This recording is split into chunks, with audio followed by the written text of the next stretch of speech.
Selamat petang. Ni hujan, musim hujan ni. So hujan-hujan ni, kita punya tips kalau nak bagi ayam kekal sihat, dia mesti akan ada demam kalau hujan-hujan ni kan. So amalkan bagi makan bawang putih. So kena ajarlah bawang putih ni. Kalau yang anak-anak kecil tu, kita buat dadu lah, potong-potong dadu. So paksa sikit lah, masa awal-awal ni sumbat dulu.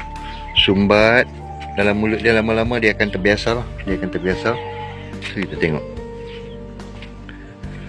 Tadi dah satu labu, kita potong dadu apa semua kan. Nampak tak? Hujan. Hujan awal ni, pukul jam 1 dah hujan dah, 1 lebih tu. So kita dah ajak bagi dia makan bawang putih. Yang mana kita racik, yang mana anak-anak yang ni kita sumbat lah. Mana kita rasa takut demam kan. So paksa ajak dia lah. Kalau yang macam ni kita ajak dia mudah lah, dia dah besar lah. Dia memang tunggu tiap-tiap petang. So kita latih lah. Potong-potong dadu, bagi dia makan-makan. Ni dah baru lepas pagi tadi. So secara tak langsung bolehlah meningkat sikit metabolisme dia tu kan. Boleh warm badan sikit dia hujan ni.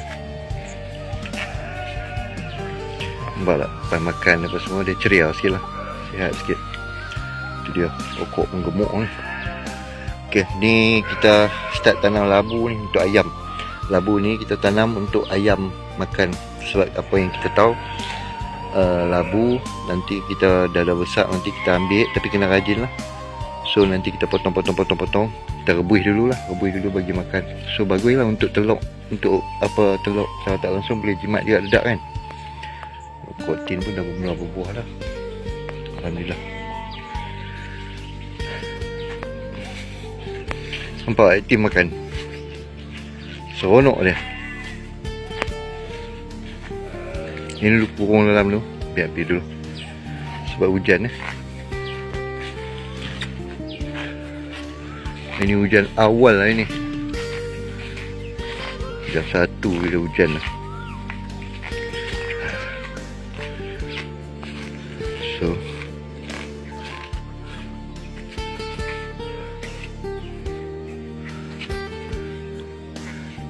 kita buat mana kita boleh buat je lah. Yang penting urus ayam dulu lah. Yang ni tak ada masalah. Ini satu-satu ayam apa semua baru kita start boleh urus lah. Apa yang kita nak buat ni, beban ke apa. So yang ni kita nak robohkan ni, kita rasa tak puas hati, tak kenal dengan kita punya jiwa. Nantilah sabar sikit lah, kita bagi settle ni dulu. So ini nak start potong. Lima ayak apa semua nanti. Tunggu kayu sampai lah, baru kita start naik.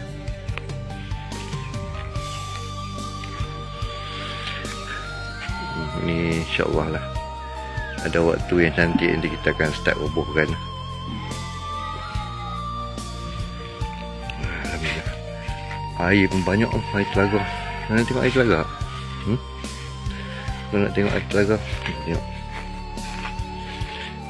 Seronok kan? Bila konsep batu ni syok kan? Bila kita tengok pun best ya petang-petang kan? Oh tu kat air telaga. Tamu musim hujan ni. So dia cari nak masuk ikan puyuh lah, sekok ikan puyuh, bagi dia makan katu-katu yang jatuh tu. And then kalau katak kau masuk ke apa ke whatever lah, so dia boleh cuci-cuci telaga. Tu buruh kat atas. Jom kita dah settle ayam petang, dan kita boleh balik. Alhamdulillah.